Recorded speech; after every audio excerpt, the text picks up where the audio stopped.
झारखंड में चल रहा छात्र आंदोलन धीरे धीरे बढ़ता जा रहा है। सामाजिक कार्यकर्ता सोनम वांगचुक ने भी आज भूख हड़ताल कर रहे छात्र नेता देवेंद्र महतो से बातचीत की और आंदोलन को समर्थन देने का ऐलान भी किया। देखिए पूरी खबर। रांची में चल रहे आंदोलन को उस वक्त एक नई ताकत मिली जब झारखंड के वांगचुक कहे जाने वाले देवेंद्र महतो से दिल्ली में भूख हड़ताल कर चुके सोनम वांगचुक ने फोन पर बात की। देवेंद्र को पानी पीने के लिए मनाया और आंदोलन का समर्थन करने का वादा निभाया। वांगचुक ने देवेंद्र को सलाह भी दी। दोनों लीजिएगा, आपको कोई शुगर ग्लूकोज नहीं लेना है, मगर जल और नमक अवश्य लीजिएगा। सोनम वांगचुक अपनी नजरों के सामने देवेंद्र को पानी पीता देखना चाहते थे, इसलिए वीडियो कॉल किया। बदले में देवेंद्र महतो ने उनसे क्या मांगा, ये भी सुनिए। ये हम कहा कि हम तभी जल ग्रहण करेंगे जब आप दिल्ली के जंतर मंतर में आप भूख हड़ताल करके पूरे इंडिया के स्टूडेंट को आपने न्याय दिलाया है और उस प्रोटेस्ट को आप सक्सेस कराया है, तो आप हमके कमिटमेंट करिए कि झारखंड के इस स्टूडेंट प्रोटेस्ट को भी आप सफल बनाने में सहयोग करेंगे।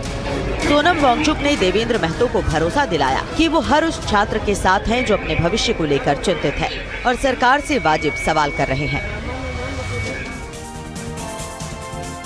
वहीं बीजेपी ने हेमंत सरकार के खिलाफ मोर्चा खोल दिया है। उधर कांग्रेस बीजेपी को नसीहत दे रही है कि वो इस मुद्दे पर ना बोले तो बेहतर है। पूरा मामला क्या है, आइए समझिए।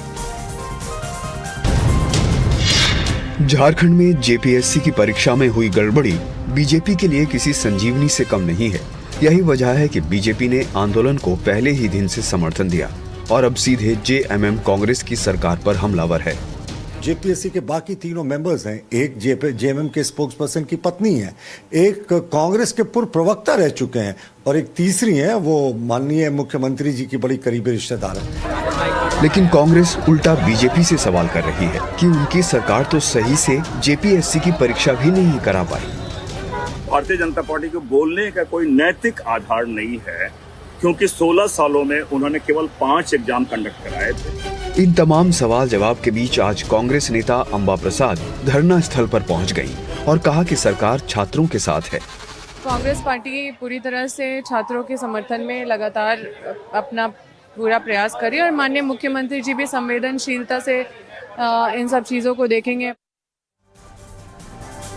एक और बड़ी खबर है, राहुल गांधी ने आज जंतर मंतर पर प्रदर्शन करने वाले कुछ छात्रों के साथ प्रेस कॉन्फ्रेंस करके सरकार पर निशाना साधा। इस पर जवाबी हमला बोलते हुए भारतीय जनता पार्टी ने कहा है कि राहुल बच्चों के कंधों पर बंदूक रखकर राजनीति कर रहे हैं। संबित पात्रा ने कहा है कि संसद मार्च में कोई गोली नहीं चली, राहुल गांधी झूठा नैरेटिव चला रहे हैं और राहुल यहां तो समर्थन कर रहे हैं लेकिन झारखंड में वहां समर्थन नहीं दे रहे।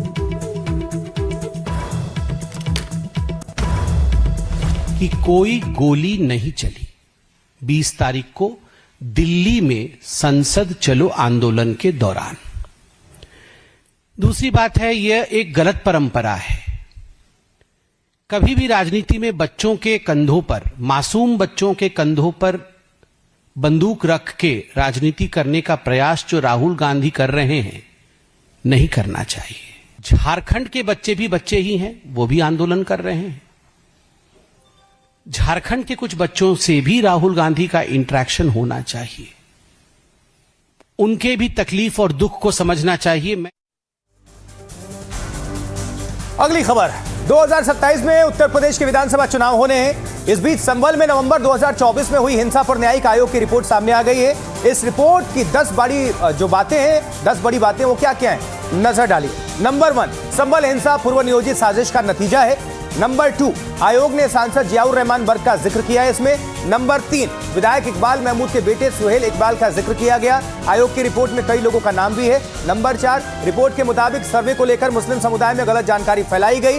नंबर 5, 24 नवंबर 2024 को मस्जिद के बाहर बड़ी भीड़ जुटाई गई, फिर हिंसा भड़क गई। नंबर 6, पत्थरबाजी, गोलीबारी और आगजनी में 4 लोगों की मौत हुई थी। नंबर 7, आयोग ने कहा कि मृतकों को लगी गोलियां पुलिस की नहीं थी। नंबर 8, हिंसा में 28 पुलिसकर्मी घायल हुए, 7 को गोली लगी। नंबर 9, उपद्रवियों ने पुलिस के हथियार और सामान लूटने की कोशिश की। नंबर 10, आयोग ने जिला प्रशासन और पुलिस की कार्रवाई को प्रभावी और संयमित बताया है।